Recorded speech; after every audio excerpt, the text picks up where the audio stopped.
시청자 여러분 안녕하십니까? 경제 인사이더들의 신박한 통찰과 함께하는 경제 인사이트 정철진입니다. 먼저 오늘 하루를 뜨겁게 달궜던 경제 뉴스 투데이 핫경제부터 살펴보겠습니다. 1월 취업자 수가 38만 명 늘면서 3개월 만에 다시 30만 명대 증가세를 회복했습니다.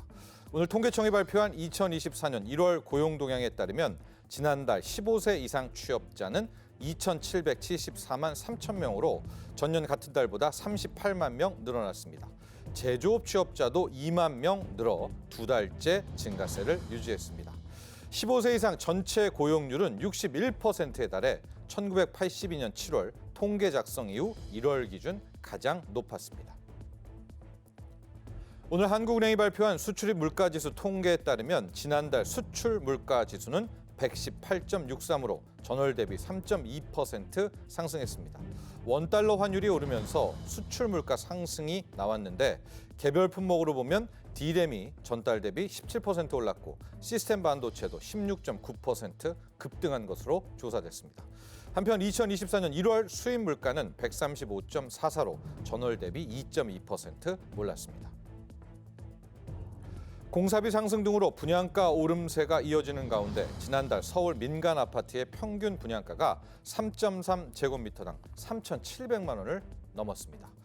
주택도시보증공사가 발표한 자료에 따르면 한 달 전인 지난해 12월 말보다 6%, 지난해 1월과 비교하면 21%나 오른 셈입니다. 전국의 평균 분양가는 제곱미터당 528만 원으로 전월보다 0.44% 올라 서울의 상승폭이 가장 가파른 것으로 나타났습니다. 경제 뉴스를 바탕으로 가늠한 국민들의 경제 심리가 1년 9개월 만에 가장 긍정적인 것으로 나타났습니다. 한국은행에 따르면 이번 달 뉴스 심리지수 NSI는 104.58을 기록해 지난달보다 약 5% 올라 지난 2022년 4월 이후 최고치를 기록했습니다. 반도체를 중심으로 수출이 회복되고 있는 점이 반영된 것으로 보입니다. 지금까지 투데이 핫 경제였습니다. 전 세계 76개국에서 선거가 치러지는 올해 그중에서도요, 가장 주목해볼 선거 역시 12월 5일 열리는 미국 대선이 아닐까 싶습니다. 전 세계 경제 방향이 결정되는 중요한 선거인 것만큼 현재 재대결이 가장 유력해 보이죠. 두 전직 현직 대통령의 선거 행보에 관심이 집중되고 있는데요. 오늘 경제 인사이트에선 앞으로 미국의 대선 레이스가 어떻게 진행되고 또 선거 결과에 따라 글로벌 경제 또 한국 경제가 어떤 영향을 받게 될지 그리고 우리는 어떤 대비를 해야 할지 이런 부분에 대해서 자세하게 이야기 나눠보도록 하겠습니다. 본격적인 오늘의 핫 이슈 이야기 나눠보기 전에 자세한 내용 먼저 화면으로 만나보시죠.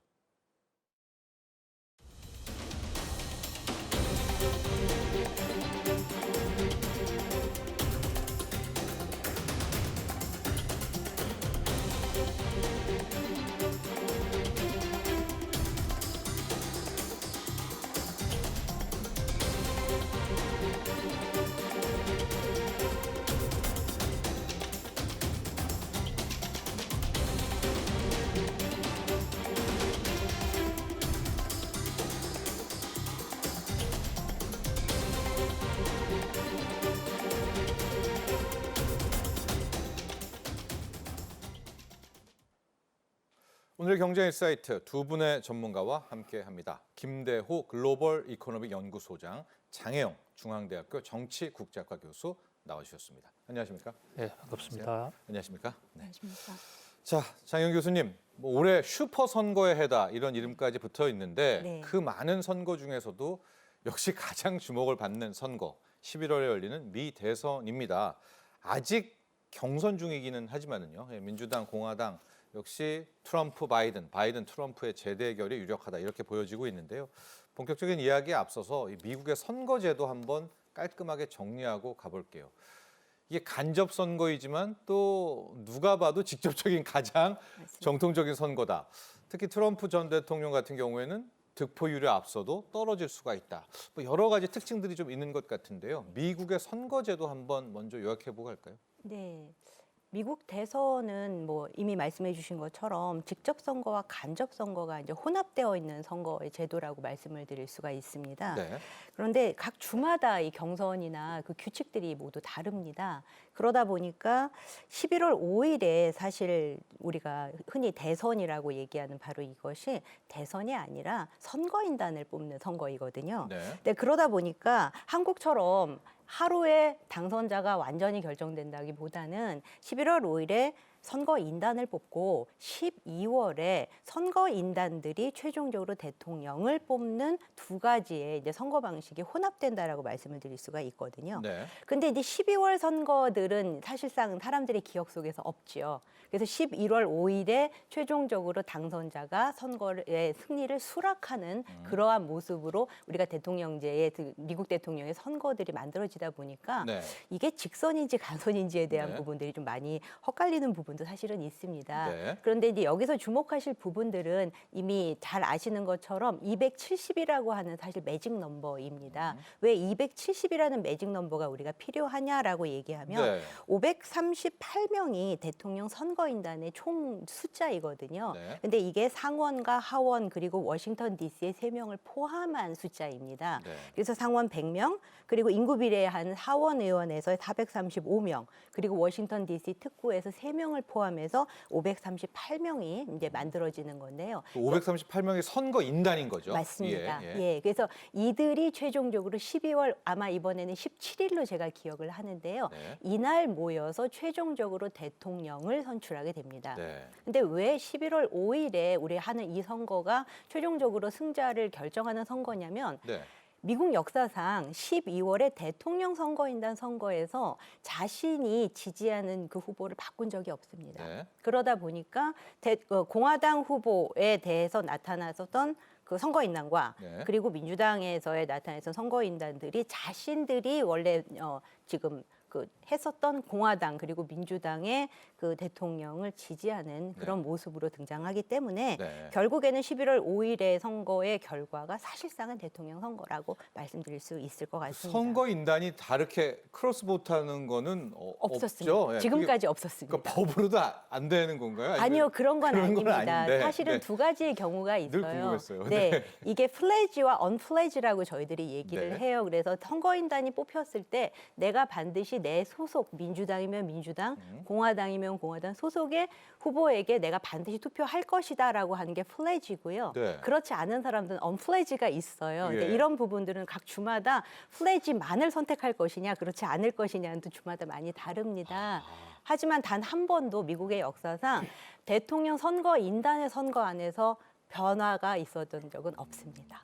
그래도 굳이 이제 플래지, 언플래지를 나누지만 네네, 맞습니다. 그런 변수는 이제 없다. 맞습니다. 좋아요. 이렇게 이제 네네. 선거인단을 뽑고 그 중에 270 과반수가 되면 네. 예, 이제 그게 매직 넘버가 돼서 대통령이 되는. 그렇죠. 네. 그렇기 때문에 아마 11월 5일에 모든 매체는 270이라고 하는 숫자를 누가 먼저 달성하느냐라고 하는 네. 부분에 굉장히 많은 고민을 하실 텐데요.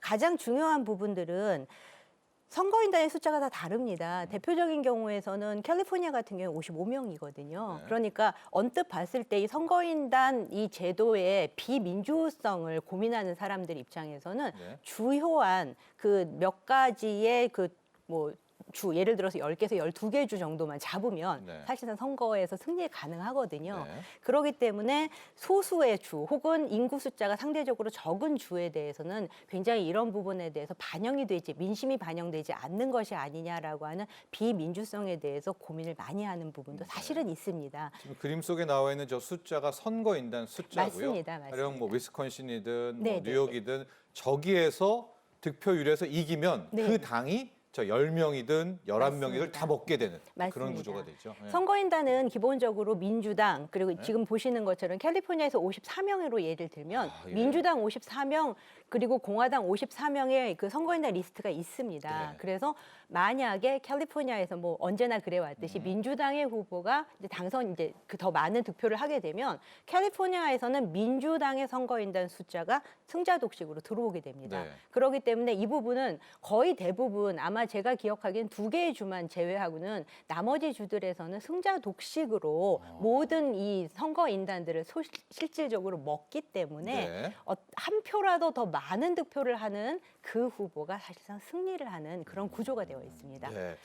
거의 직접이라고 해도 과언은 아닙니다. 저렇게 네. 또 보면 네, 그래서 승자 선거- 독식이 약간 걸리지만 맞습니다. 그래서 선거인단 제도에 대해서 그래도 여전히 오랜 시간이 지나서 여러 가지 흠결이 있음에도 불구하고 유지한다라고 하는 부분은 방금 말씀해 주신 것처럼 선거인단들이 최종적으로 결정을 해도 지금까지 변화한 적이 없었고 네. 그리고 선거인단 제도라고 얘기하는 부분이 사실상 그 인구 비례에 따라서 좀 달라지는 부분도 계속 반영이 되고 있거든요. 네. 그렇기 때문에 아직까지 미국 선거의 제도가 언제나 언뜻 봤을 때 간접 선거이기 때문에 무조건 비민주적이다라고 얘기하는 부분에서는 조금 고려해 볼 필요는 있다라고 생각합니다. 경선도 한번 짧게 정리하고 할까요? 우리가 코커스도 있고 프라이머리도 있고 항상 경선할 때도 네. 기사 때도 이게 뭔가 헷갈리기 하거든요. 예, 네. 맞습니다. 2가지 방식이 사실 있습니다. 네. 코커스랑 프라이머리, 우리가 예비선거라고 얘기하는 부분인데요. 코커스 같은 경우는 이미 잘 아시는 것처럼 1월 15일에 아이오와 코커스로 이미 한번 여러분들이 보셨을 텐데요. 네. 아이오와 코커스라고 하는 저 코커스는 사실상은 특정 정당에 소속된 사람들이 장소에 모여서 토론하고 최종적으로 지지하는 후보를 선출하는 방식입니다. 네. 그런데 문제는 이 코커스 방식이라고 얘기하는 게 시간을 굉장히 많이 들여야 됩니다. 직접 가야 되고요. 당원들만 참여해야 되는 것이고 정해진 시각, 정해진 장소에서 주어진 의제를 가지고 토론을 하고 최종적으로 후보를 선출하는 방식이다 보니까 이게 문제가 되는 부분 중에 하나가 진성 당원들, 열성 당원들에 대한 그 목소리가 너무 지나치게 과대 대표될 수 있다라고 하는 부분도 사실 코커스에서는 존재합니다. 네. 다만 최종적으로는 현재로서는 약 40개 주 넘게 프라이머리, 즉 그 예비 선거라고 하는 부분을 지금 선호하고 있는 추세이기 때문에 네. 예비 선거는 크게 3가지 종류가 있습니다. 개방형, 폐쇄형, 그리고 절충형이라고 하는 3개의 예비 선거의 제도들이 있습니다. 개방형 같은 경우는 내가 민주당, 공화당의 당적과 관계없이 원하는 데 가서 투표소에서 주 투표소에 가서 내가 원하는 후보에게 투표를 하는 방식입니다. 네. 폐쇄형은 민주당이면 민주당에 그 프라이머리에 가서 투표를 해야 하고 공화당은 공화당회에서 투표를 해야 되는 폐쇄형이고요. 뭐 절충형은 아시다시피 이 2가지가 혼재된 상황입니다. 네. 자, 이건 경선 방식입니다. 그래서 어떤 뭐 주별로 코커스 방식을 취할지, 그렇죠? 네, 프라이머리를 취할지 좀 나누는 이제 그런 맞습니다. 방식을 통하게 네네, 된다. 맞습니다. 여기까지 또 우리가 기본기를 장착을 하고요. 자, 김대우 소장님. 근데 미국은 우리도 지역색 얘기를 하지만 좀 지역별로 명확한 것 같아요. 이 지역은 민주당 압승, 이 지역은 공화당 압승. 캘리포니아는 뭐 민주당 압승 이런 게 좀 있어서 거기에 따라서 색깔로 해서 뭐 파란색이 민주당이니까 블루 스테이트, 뭐 레드 스테이트, 공화당은 지금 보면 캐스팅 보트를 쥐고 있는 퍼플 스테이트라고 불리는 이곳들이 올해도 역시 핵심 쟁점이 되겠죠. 예, 미국 대선이 그 절차가 1년 이상 걸리는 아주 장기 레이스입니다. 예. 근데 이제 저희들이 워싱턴 특파원을 할 때 네. 미국 대선 선거를 뉴스 커버리지를 하기 위해서 그 많은 주, 50개 주를 사실상은 다 가야 되는데 네. 시간도 없고 이러니까 거의 누가 사전에 우리가 각본을 쓴 것도 아닌데 대부분 한 5개 지역만 갑니다. 예. 나머지 스테이트, 나머지 주는 갈 필요가 없어요. 예. 지금 말씀 주신 대로 자 뉴욕에 천재지변할 일이 생기지 않는 한 뉴욕은 이미 후보가 결정이 돼 있습니다. 예. 뉴욕은 바이든입니다. 네. 바이든이 길거리 가다가 뭐 도상 행사를 하지 않는다면 네. 바이든은 분명히 당선될 것입니다. 거꾸로 캘리포니아 공화당이 당선된 적이 없습니다. 네. 왜 이렇게 미국의 지역의 투표 색깔이 굉장히 강하냐면요. 거기 사는 사람들의 인구 구성이 다르기 때문입니다. 네. 자, 이 캘리포니아 같은 데는 이민자들이 굉장히 많거든요. 예. 이민자들은 아무래도 이민자 권익을 더 많이 생각해주는 민주당 성향이 높습니다. 네. 또 뉴욕 같은 데는 근로자가 많습니다. 예. 노조 같은 데는 민주당 편이거든요. 네. 반면에 이 저 텍사스 같은 데는 완전히 또 그렇습니다. 예. 미국의 중앙 부분을 들어가면 저는 미국의 중부 지방에서 그 공부를 했었는데요.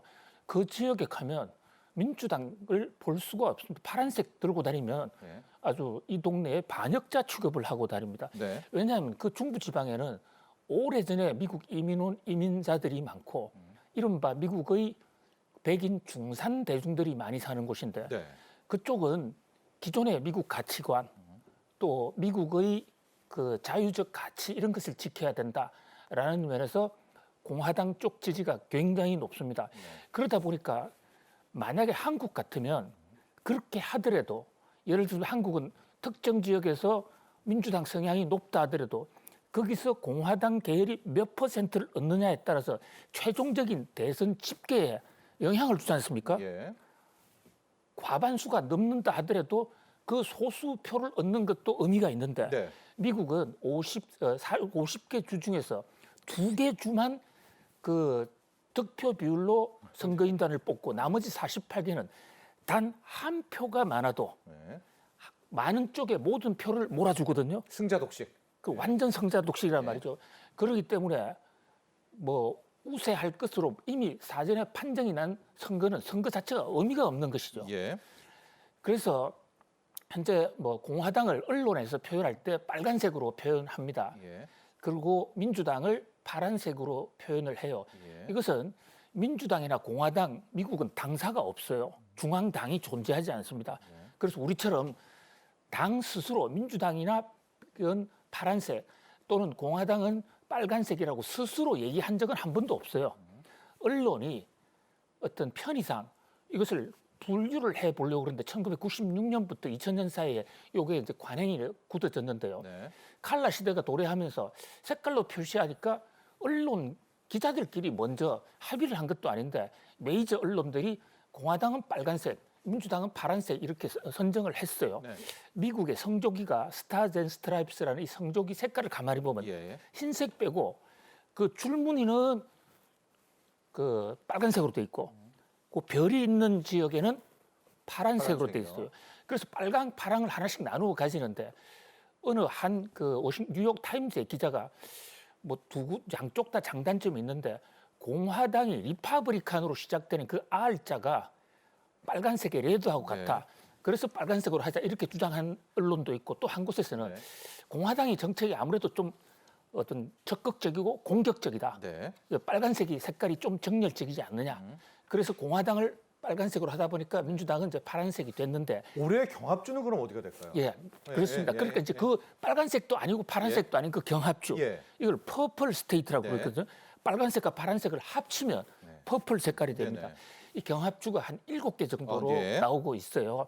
그래서 서부의 네바다주, 애리조나주, 그다음에 동부로 가면 남쪽부터 그슬로 오르면 조지아주, 네. 노스캐롤라이나주, 펜실바니아주, 미시간주, 위스콘신주 위스콘신, 이렇게 네. 뽑을 수가 있는데 그 중에서도 특히 중요한 게 그 가운데 북쪽에 있는 그러니까 위스콘신, 미시간, 펜실바니아입니다. 펜실베니아. 네. 이쪽은 원래 민주당 성향이었습니다. 왜냐하면 이쪽에 근로자들이 많고 미국의 제조업이 여기서 발전했거든요. 네. 왜 제조업이 펜실바니아냐 미시간 쪽에 많이 발전하면 그 5대호 산업 용수를 조달하기 쉽고 또 거기서 뉴욕으로 연결하기가 쉽기 때문인데요. 근데 여기에 근로자들이 자동차 산업이나 제철 산업이 어려우면서 실업자들이 굉장히 많이 나왔습니다. 예. 그래서 이쪽 근로자 노동자들이 이제 민주당 편으로 네. 이제 공화당 편으로 바뀐 거예요. 네. 그런데 이제 다시 민주당에서는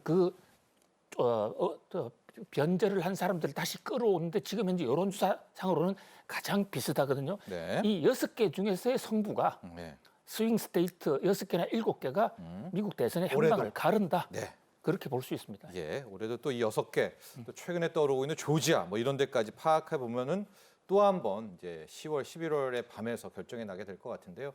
장현 교수님, 일단은 경선 후보가 네. 아직은 안 된 거예요. 이제 뻔한데 안 된 겁니다. 맞습니다. 경선 후보가 결정되는 것이 3월 5일, 뭐 여기도 슈퍼 화요일. 좀 액은 풀렸지만 이것도 굉장히 중요한 날이죠. 굉장히 중요한 날이죠. 네. 사실은 그 3월 5일에 슈퍼 투스데이, 그러니까 슈퍼 화요일이라고 얘기하는 게 네. 미국 대통령 선거에서 가장 큰 예비 선거, 가장 큰 규모의 예비 선거가 이루어지는 날이라고 할 수 있는데 그 네. 한 날 15개 주에서 사실상 그 뭐가 됐든 코커스가 됐든 프라이머리가 됐든 네. 선거인 그 대의원을 사실은 뽑습니다. 근데 네. 대의원을 뽑는데 공화당의 경우에 전체 대의원의 약 35% 그리고 민주당의 경우에 약 40%가 넘는 숫자의 대의원이 그날 결정이 되기 때문에 네. 사실상 슈퍼 투스데이가 지나면 결국에는 각 정당이 후보를 결정한다라고 말씀을 드려도 될 것 같습니다. 네. 결국 이 슈퍼 투스데이에 있어서 가장 현재로서는 주목해 볼 필요가 있는 것은 니키 헤일리의 네. 지금 어느 정도로 선전할 것인가라는 부분인데요. 공화당 경선입니다. 맞습니다. 공화당에서 사실상 니키 헤일리는 트럼프의 강력한 대항마로서 우리가 굉장히 많이 기대를 했었는데 네. 1월 15일 아이오와 코커스에서 생각보다 그렇게 좋은 성적을 내지를 못했고 이 슈퍼 투스데이에서 과연 니키 헤일리가 지금까지의 열세를 만회할 수 있을 수준을 될 수 있는 것인가에 대해서 이야기를 하고 있으나 상당히 많은 사람들은 슈퍼 투스데이까지가 사실상 니키 헤일리가 할 수 있는 부분이 아닌가라는 얘기는 합니다. 물론 헤일리 스스로는 완주하겠다라고 얘기를 하지만 이미 조금 전에 말씀드린 대로 그 슈퍼 투스데이 이후에 벌어질 수 있는 경선은 사실상 의미가 없거든요. 없다. 이거를 뒤집을 수 있는 경우는 거의 존재하지 않기 때문에 슈퍼 투스데이 이후에 이거 대선 후보라고 얘기하는 부분은 사실상 그날 결정이 된다라고 생각하셔도 될 것 같습니다. 그럼 이제 3월 5일이 지나고 나면 트럼프 대 바이든, 바이든 대 트럼프 구도가 이제 확정이 되고 그 다음부터는 막 정책이고 뭐고 이제 꼬리에 꼬리를 이어가게 될 건데요. 자, 김대호 소장님, 그런데 이번 미국 대선이 정책 이슈가 아니라요. 뭐라고 표현해야 될까? 인간됨? 어떤 자질? 가령 뭐 트럼프 대통령 같은 경우에는 사법 이슈, 바이든 현 대통령은 지금 뭐 치매 이런 논란 좀 다른 양상으로 흘러가고 있는 것 같아요. 그래서 사실 트럼프 대통령 전 대통령이나 바이든 현 대통령이나 둘 다 올해 전 워싱턴에서 이미 일반 유권자들에게 국민들에게 잘 알려진 존재들입니다. 예. 트럼프 대통령이 들어오면 어떤 정책을 할지, 바이든 대통령이 재집권을 하면 어떻게 꾸려갈지 미국 유권자들 머리에는 대충의 기본 컨셉이 있는 거예요. 네. 그러다 보니까 그 정책에 대한 토론보다는 두 사람이 네. 상대가 좀 문제가 있다 해서 상대 쓰러뜨리기, 네거티브 쓰러뜨리기, 그리고 두 후보 자체가 아주 익스트림, 극단에 가까운 그런 측면들을 많이 갖고 있기 때문에 네. 그리고 그 상대의 약점을 잘 공격만 하면 한꺼번에 대선 판도를 바꿀 수가 있거든요. 네. 자, 우선 바이든 대통령 입장에서는 바이든 대통령은 연세가 많은데요. 네. 연세가 많다는 거, 나이가 많다는 것 자체는 문제가 안 될 수도 있습니다. 나이가 많아도 똘똘한 사람도 있고요. 네. 그런데 연이어서 지금 말 실수를 계속 하고 있기 때문에 저분이 제대로 대통령직 해낼 수 있을까? 예를 들어서 한국 대통령도 윤석열 대통령만 만나서 하이 미스터 문 네. 뭐 이러고 사우스 코리아와 노스 코리아를 혼동을 하는데 네. 만약에 핵을 사용했을 경우에 사우스 코리아로 노스 코리아로 날려야 될 핵을 사우스 코리아도 날릴 수도 있는 거지 않습니까? 네. 네. 그러니까 걱정이 굉장히 되는 거죠. 그런 면에서 특검 보고서까지 나왔단 말이죠. 네. 특검 보고서가 한국계 미국인 그 검사 미스터 허가 네. 정부의 공문서에 이 바이든 대통령은 아주 정신이 오락가는 양반이다. 이렇게 얘기를 하기 때문에 네. 트럼프 대통령 입장에서는 아주 결정적인 바이든 대통령을 한번 길거리 쓰러진다든지 결정적인 나이에 따른 망각 현상 이것이 이슈만 되면 떨어뜨릴 수 있다 이렇게 보는 것이고 반대로 네. 바이든 대통령도 트럼프 대통령 자체가 매우 극단적인 어떤 거구 우파라고도 볼 수가 있는데요. 네. 뭐 그런 면에서 그 거구 우파의 장점도 있지만 그 단점, 이를테면 나토 같은 경우에 방위비를 좀 더 내라는 얘기를 좀 극단적으로 네. 방위비 안 내면 나토 우리 동맹국들한테 러시아가 쳐들어가도록 그렇게 하겠다라는 뭐 그런 얘기들. 그래서 이제 네거티브가 더 세지는 거 아닌가 하는 알겠습니다. 그런 어떤 거기다가 또 트럼프 대통령은 이제 선거, 부정, 사법 이슈요. 사법 이슈 네. 그것도 네. 한 방이면 갈 수 있는 것이거든요. 알겠습니다. 그러니까 막판까지 그런 네거티브 이슈에 성공하면 판세를 바꿀 수 있기 때문에 네. 1월 5일까지 네거티브 전쟁은 계속될 것으로 전망이 됩니다. 네. 장혜영 교수님, 바이든 대통령이 노령화 이슈, 치매 이슈, 저도 이제 유튜브, SNS를 통해서 클립들을 많이 봤는데요. 네, 네. 11월 완주까지에 이게 상당한 약점이 되나요? 근데 미국인들도 지금 ABC 뭐 언론 조사를 좀 보면 네, 네. 거의 85%가 바이든 대통령의 이 나이 이슈, 네, 고령화 맞습니다. 문제다 이렇게 응답을 했거든요. 예, 맞습니다. 나이는 참 이게 좀 조심스러운 예. 부분이어서 말씀을 드리기가 좀 그렇지만 분명한 것은 한 나라의 모든 국정에 대해서 굉장히 중요한 책임을 특히 대통령제에 있어서 책임을 지고 있는 네. 대통령의 그 고령이라고 하는 부분들은 굉장히 주목할 부분인 것은 분명합니다. 네. 왜냐하면 고령, 조금 전에 소장님께서 말씀해 주셨던 것처럼 고령이 문제가 아니라 고령에 따른 이슈의 문제인 맞습니다. 거죠. 예, 네. 그래서 건강의 이슈가 될 수 있거나 네. 아까 말씀해 주신 대로 뭐 치매 혹은 기억력. 뭐 기억력의 네. 감퇴 한마디로 말해서 국정 수행 능력이 있는가라고 하는 부분이 고령이라고 하는 것 때문에 훨씬 더 심각하게 다가오기 때문에 네. 바이든 입장에서는 끊임없이 이 고령으로 인한 혹은 기억력의 감퇴라든가 하는 인지력의 저하 등등의 여러 가지 약점들을 끊임없이 그렇지 않다라고 이야기할 필요는 분명히 있고요. 그래서 지금 말씀해 주신 것처럼 기자회견 열어서 나 괜찮다라고 얘기하는 걸 끊임없이 부각을 시키고 있는데 여기에서 약간 좀 생각을 해보셔야 될 부분이 트럼프는 뭐 4살 연하이긴 합니다만 네. 분명히 70대 후반의 나이임에도 불구하고 대단히 공격적이고 적극적인 모습으로 에너지가 굉장히 충만한 사람으로 자기 자신을 보여주고 있다라고 하는 점에서는 현재 바이든이 계속되는 그 뭐 고령의 문제, 건강의 문제라고 얘기하는 부분은 공화당 입장에서는 끊임없이 공격할 수 있는 매우 중요한 이슈라는 것은 네. 맞습니다. 예, 그냥 넘기기에는 리스크가 분명히 상존한다 이렇게 보면 될 것 같고요. 그렇습니다. 네. 예. 자, 김대호 소장님, 트럼프 대통령 실은 미국은요 어떤 범죄자도 대통령이 될 수가 있는데 내란죄만은 안 된다라고 하는데 그렇습니다. 이게 무슨 내용입니까? 내란죄에 또 엮여 있죠? 네. 예, 미국 헌법이 1789년에 채택된 헌법과 그다음에 수정헌법 추가로 이렇게 이원화돼 있는데 그중에서 특히 파워풀한 게 수정헌법입니다. 예. 수정헌법 14조 3항에 따르면 내란에 가담한 사람은 공직에 들어갈 수 없다 이렇게 되어 있어요. 예. 근데 이 트럼프 대통령이 지난 대선 직후에 의회 난동 사건이 벌어졌을 때 예. 배후로 지목이 됐고 실제로 선동 발언도 했습니다. 그런데 그게 당시 그 내란 의회를 점거했던 사람이 내란죄가 적용이 됐기 때문에 트럼프 대통령도 내란죄 혐의가 있다. 이렇게 보면 수정헌법 14조 3항에 따라서 대통령 자격이 없다. 이렇게 민주당은 주장을 하고 있어요. 네. 자, 그런데 이 법조항을 자세히 보면요. 이게 아주 애매합니다. 그게 만들어진 게 남북 전쟁 때인데 그러니까 남북 전쟁 때 북군이 남군을 이제 압도하고 나서 남군 지도자들을 장관이나 이런 데 임명하지 못하게 해서 만들어진다. 우선 건국 이후에 단 한 번도 미국 수정헌법 14조 3항에 따라서 공직자의 취임을 못하게 한 실제 사례가 한 번도 없어요. 네.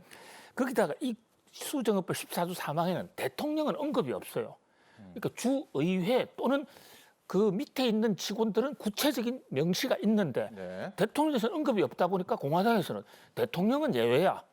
이러고 있는 반면에 민주당에서는 대통령 언급이 없는 것은 너무나 당연하기 때문에 안 넣은 거야. 네. 이렇게 해서 이게 이제 법정으로 가게 됐는데요. 네. 아시는 대로 지금 트럼프 대통령 당시에 임명된 이 대법관들이 전체 9명 중에 6명을 찾아 6대 3의 압도적인 공화당 우위의 대법원입니다.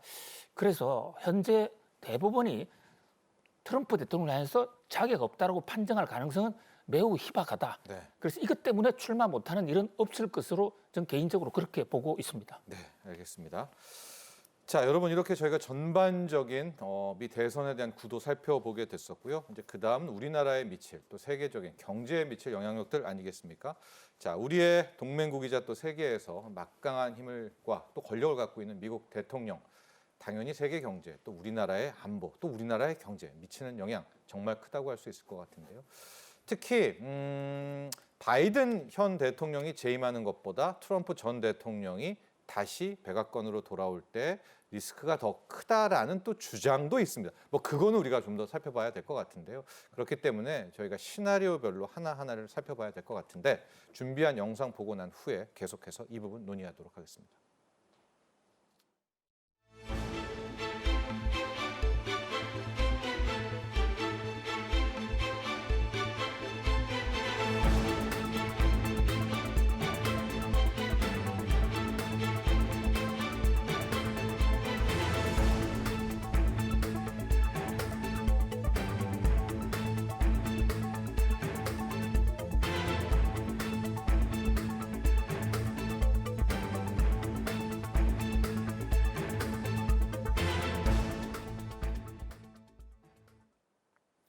자, 이제 세부적으로 좀 들어가 보도록 하겠습니다. 먼저 안보 부분인데요.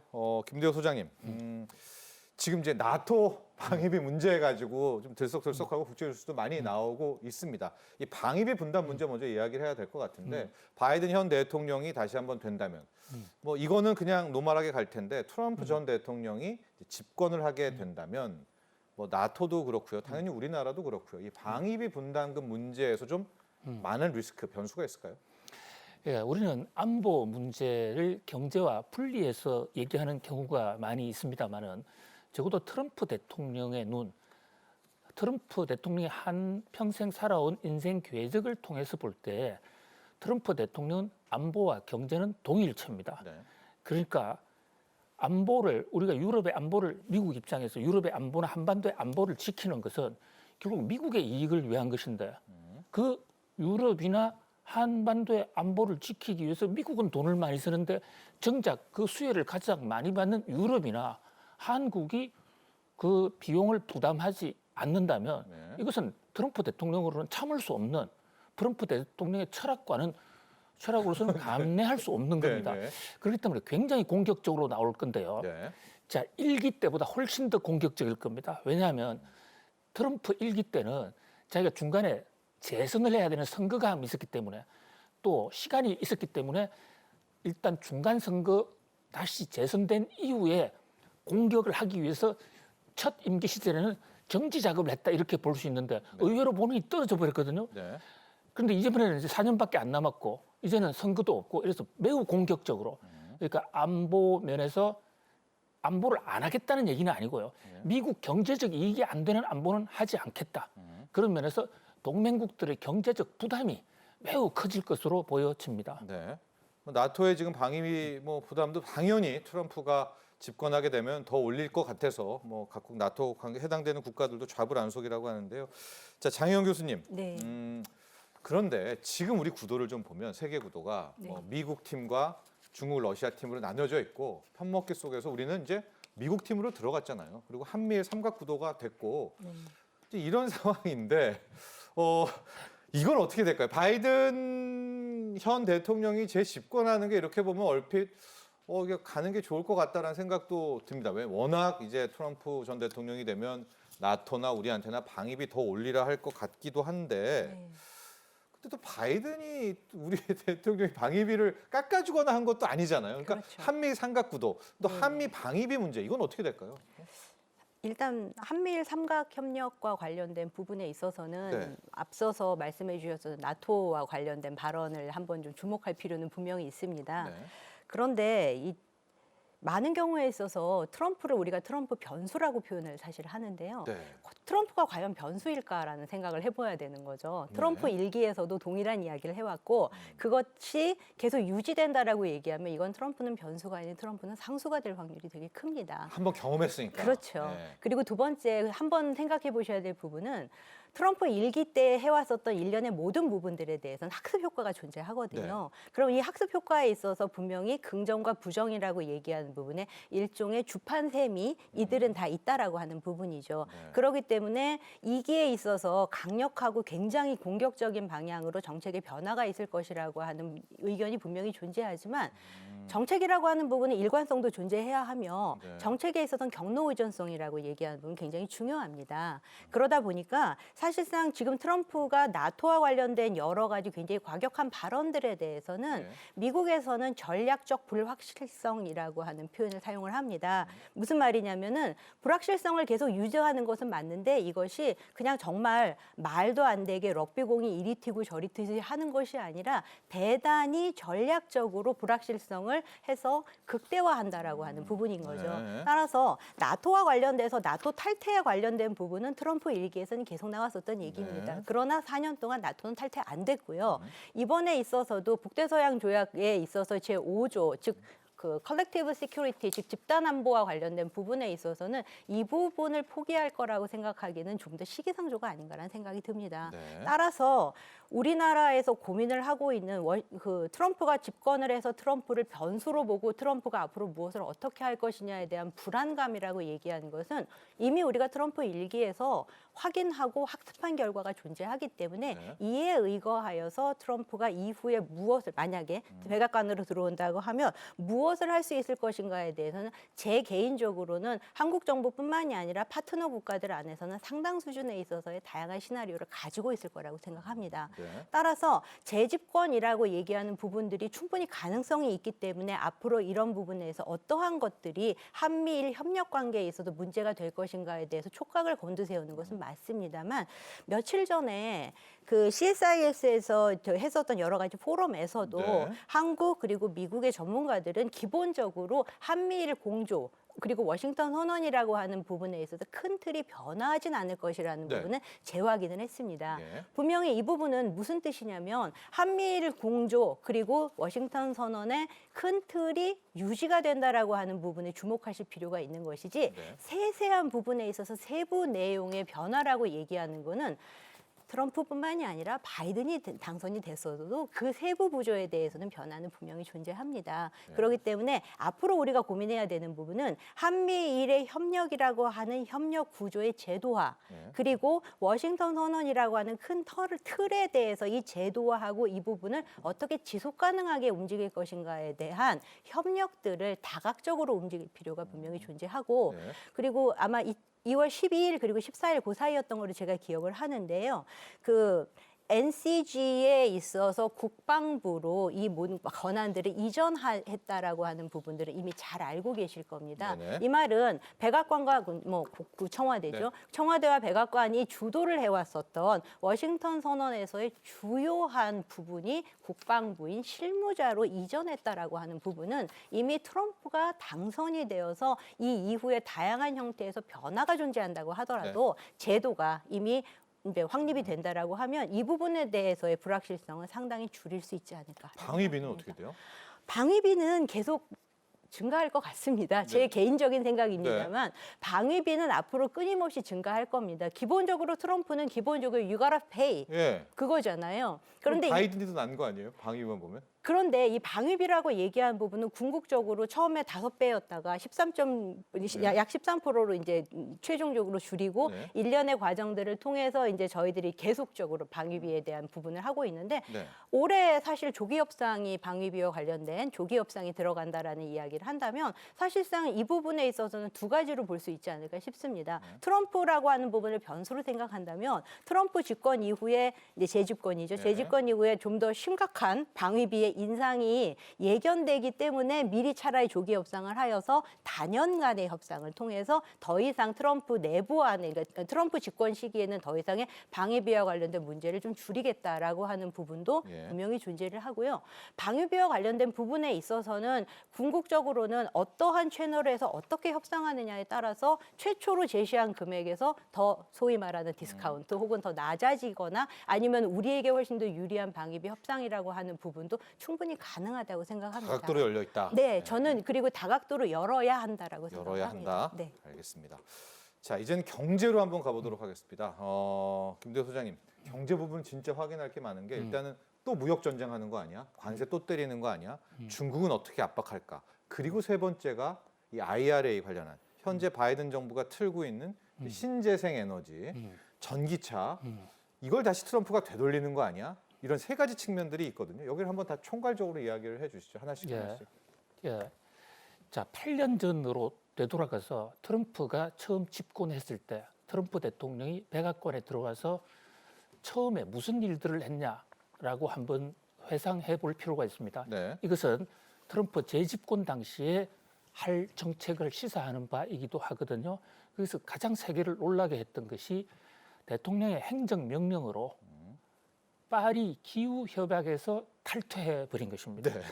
자, 이것은 바이든 그 이전에 그러니까 오바마 대통령 때 전 세계가 수십 년간의 노력 끝에 파리 기후협약을 도출해 놓고 그로 인해서 신재생 에너지 또 탄소 배출을 줄이자 세계의 경제 구도가 완전히 파리 협약을 중심으로 되어 있었단 말이죠. 네. 그런데 트럼프 대통령 아니면 할 수 없는 그 모든 것을 한꺼번에 중지시켜버리는 대통령 행정명령. 이게 미국은 대통령 행정명령이요. 헌법 2조에 나와 있는데 굉장히 무서운 거예요. 우리나라는 이런 거 없어요. 네.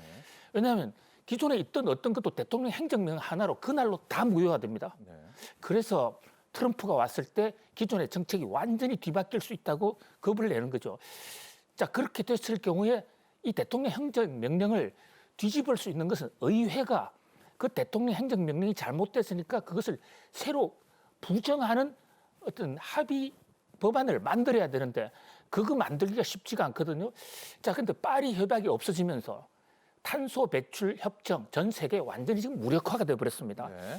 자, 그다음에 또 하나 지금 경제 정책에 있어서는 뭐 중국을 때리는 것은 물론이지만 당장에 트럼프 대통령의 경제학에서 가장 좋아하는 단어가 테리프예요.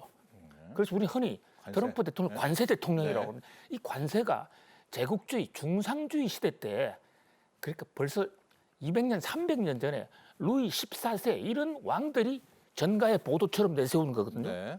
아, 이거 다른 나라 제품에 대해서는 관세 때려가 못 들어오게 한다 이건데 바로 포괄적 관세라서 들어오자마자 전 세계의 현재 관세율 플러스 10%포인트. 네.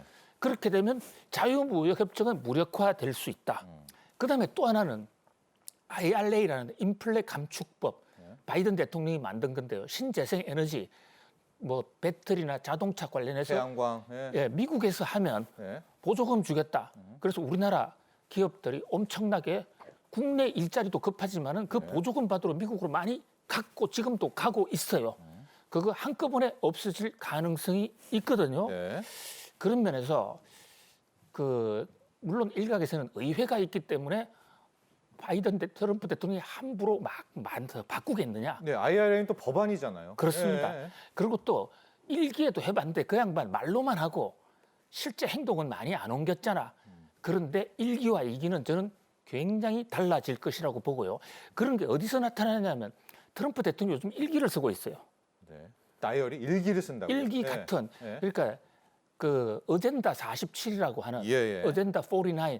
자, 47대 대통령을 뽑는 거기 때문에 어젠다 49인데 여기서 자기의 소감을 쓰기 때문에 우리는 이제 워싱턴 정가에서는 이것을 트럼프의 일기라고 그럽니다. 거기에 내가 일기 때 요거 못해서 너무 아쉽다. 그래가지고 주장하고 있는 정책들이 일기보다는 상당히 강하다. 예. 특히 안보는 우리 장혜영 교수님 잘 지적해 주신 대로 막 떠들다가 예. 결국은 어떤 어느 정도 선에서 절충을 하겠지만 경제 문제는 뭐 상당히 공격적이고 파괴적인 방법으로 기존의 바이든 대통령의 틀과 자유무역 체제를 근본적으로 흔들 수 있다.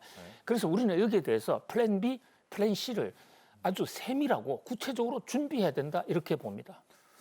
자, 그러면은요, 교수님. 지금 보면 아예 뭐 IRA 같은 경우에 전 세계가 탄소 중립으로 가려고 하고 태양광을 더 쓰려고 하고 전기차를 쓰려고 하고 이거를 되돌린다, 후퇴시킨다 이러면 이건 경제적으로는 트럼프 리스크가 좀 맞을 것도 같고요. 또 중국에 대한 것도 좀 많이 궁금합니다. 정말 오히려 바이든 현 대통령은 중국을 누른 게 아니라 좀 많이 뒤로 살려줬다. 근데 트럼프가 되면 중국은 진짜 망한 여러 가지 썰들이 있는데 어떻게 바라보십니까?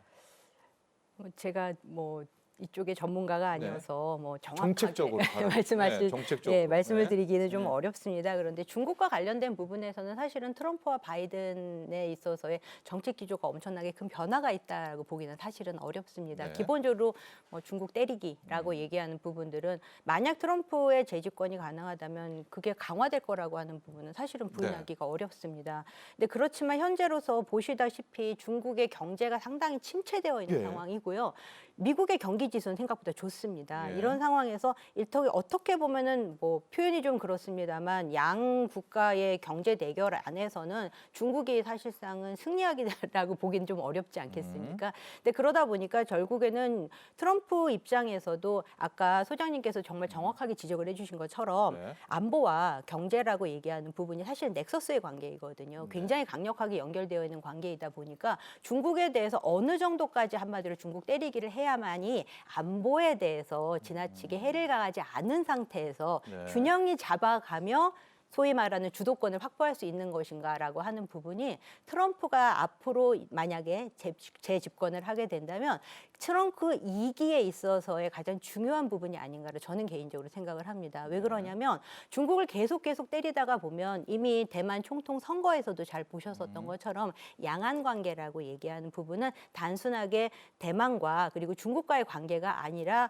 동아시아 지역 나아가서는 국제사회에서 굉장히 안보에서 굉장히 위협적인 상황이 벌어지거든요. 그렇기 때문에 그중에 중요한 한 축인 중국을 무작정 때려서 중국에 대해서 강력한 경제 압박만을 가한다라고 한다면 그것의 사이드 이펙트가 안보에 있어서는 상당히 큰 리스크로 작용된다라고 한다면 예. 트럼프 입장에서는 이 부분에 균형을 잡아야 할 필요는 분명히 있습니다. 따라서 트럼프 일기에서 해왔었던 일련의 많은 부분에서의 이른바 중국 때리기라고 얘기하는 부분에서 당연히 지속 가능성이 있는 여러 가지 정책들이 나올 거라고도 저도 충분히 예견을 하는데 네. 근데 이 부분에 대해서 강도나 이 부분에 대해서 일종의 타이밍이라고 얘기하는 부분은 지금 굉장히 빠르게 변화하고 있는 안보의 부분에 특히 양안 관계에 있어서의 안보 부분과 일정 부분에서 균형을 맞춰 가면서 움직이지 않을까라고 조심스럽게 추측은 해봅니다. 트럼프 전 대통령도 이런 부분을 충분히 염두에 두고 있었기 그렇습니다. 때문에 뭐 강약을 조절할 것이다. 뭐 이렇게 또 전망을 해주셨고요.